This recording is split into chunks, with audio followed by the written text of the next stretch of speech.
Welcome to Coworking Insights Podcast. Coworking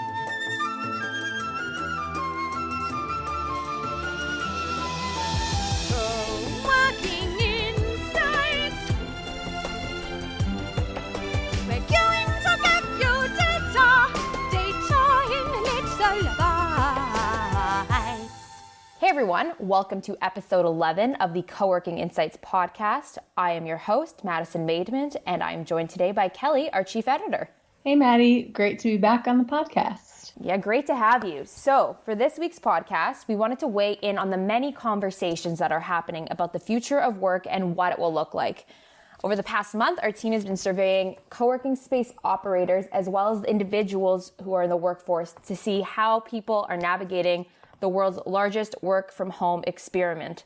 From that, we are so excited to share that we have created a new Future of Work report, which can be found in today's show notes or on www.coworkinginsights.com/reports. And today we are going to share some of the report's most interesting insights, specifically from individuals in the workforce that have been working remotely during this time. So let's dive right in. Okay, so here are some high-level facts about the people we surveyed just before we get into the data, so you know just a little bit more background information. So we surveyed co-working space owners and operators as well as members from the Coworker Network from April 16th to April 28th, 2020. And prior to the outbreak of COVID, our respondents worked from three main places. So that was their homes, an office space, or a co-working space. And to our surprise, which is actually fantastic, these members were evenly distributed across each of these workplaces. So that's a really great source of data to collect from.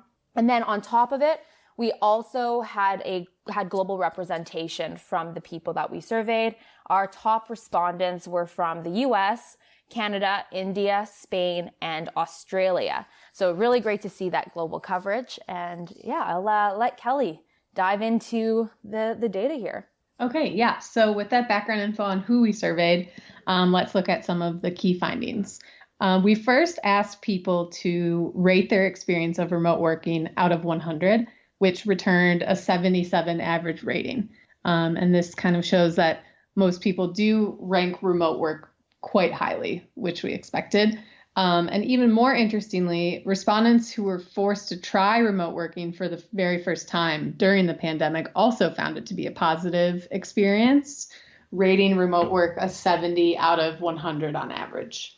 Well, yeah, that's pretty noteworthy. I think that also this stat most likely was taken, it was a couple weeks into working remote, because the very first week of having to work from home, I mean, I know personally, I would have rated it like a 10. Like, I really struggled with it. I love going into an office every day. But now that I'm used to it, I still obviously prefer going into a co-working space, but my work from home experience has shifted tremendously. Like, I would rate it around that 70 out of 100 or, even maybe an 80. I am really enjoying the time that I've done at home and the routine that I've now formulated around it. Definitely. And I think now that more people have tested it out and gotten used to their new routines that included this added flexibility they've never had before, they probably won't want to fully go back to their old ways. Yeah, I agree. I think that there's a lot of, alternative solutions out there, especially flexible office space that is a great solution to reshaping your work experience instead of having to commute and doing the rat race. So let's look at a little bit at the main advantages and disadvantages that people are experiencing while working remotely. Yeah, so we asked our respondents what they enjoyed most about remote working. And the number one response was having a flexible schedule, with 73.9% of people affirming that this was the greatest benefit. And then the other aspects that people enjoyed most, which I'll read in descending order of popularity, were being able to work from anywhere, having no commute, cost savings, and less stress overall. Yeah, I completely agree with each of these. Eliminating or reducing commute times and costs definitely being one of the most impactful benefits. It's something certainly I've really been enjoying, and I try to eliminate these things when I am working remotely, but from co-working spaces. So I certainly agree. But what are the main challenges that people have been dealing with from working from home? So the biggest challenge of remote work that people cited was avoiding distractions, which 55.4% of respondents agreed was an issue for them. Additionally, the other main challenges that people dealt with while working remotely included being able to unplug, experiencing isolation and loneliness, having effective communication and collaboration with their teams, maintaining motivation, accessing professional services like printing, and locating reliable Wi-Fi.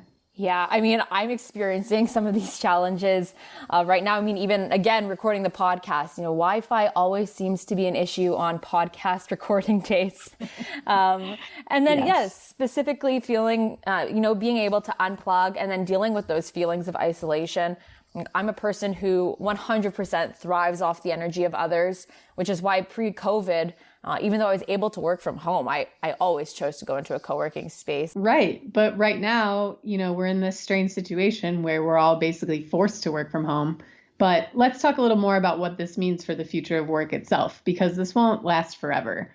The question really comes down to, once people have the option and flexibility to work from wherever they want to again, where are they going to go? Right. I mean, I think based on the feedback that we've received about the pros and the cons of working remote, it's safe to assume that flexible office spaces are going to play a tremendously important role, as they really provide the best of both worlds.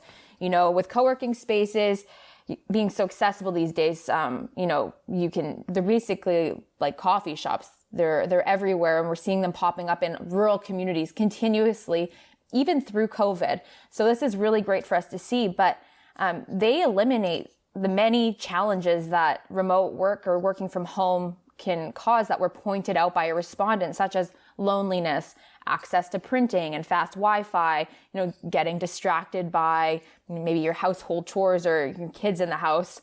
And then I think with that, co-working spaces also support all of the things that people love about remote working, such as, flexible schedule, reduced commute times, and, the social aspects of having colleagues around you.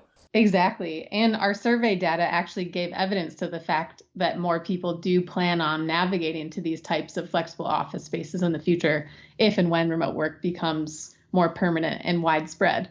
In our survey, 54.9% of first-time remote workers said that they will consider joining a co-working space in the near future, which I found really interesting. Yeah, that is awesome news.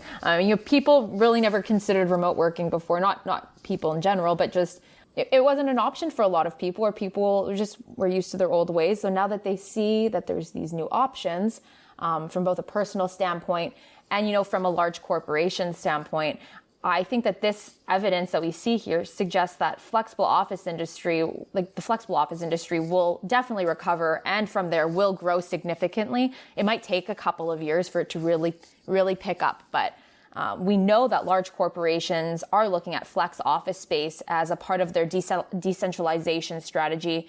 And then now that you have the confidence in your employees that they can work from home remotely, there's going to be way less incentive to build out these massive headquarters and, that are going to house hundreds of employees in one place. Why not have these turnkey solutions for office spaces that are now being developed to be COVID proof around the globe? With a co-working space, you go search online, contact the space, and really your employees could have a move-in ready home, ready to get back to business within, a couple of days. So I think that this is really going to be a really fantastic solution for large corporations, as well as those individuals that are working remotely at the moment and plan to make remote working an important part of their, overall workforce strategy in the future. Definitely. Yeah, I totally agree with that. I think decentralization is going to be huge. So these are just a few of the results we've collected from our members. And if you would like to review all of our findings, simply go to www.coworkinginsights.com/reports to download the full report. And the link can also be found in today's show notes. Great. And as always, if you ever have any questions or ideas about insights you would like to hear, feel free to email us at hello@coworkinginsights.com. Otherwise, that's all for today. Thank you for joining us, and we look forward to sharing more co-working insights with you in the future. Thank you for listening to the Coworking Insights podcast. Stay tuned for our next episode and more.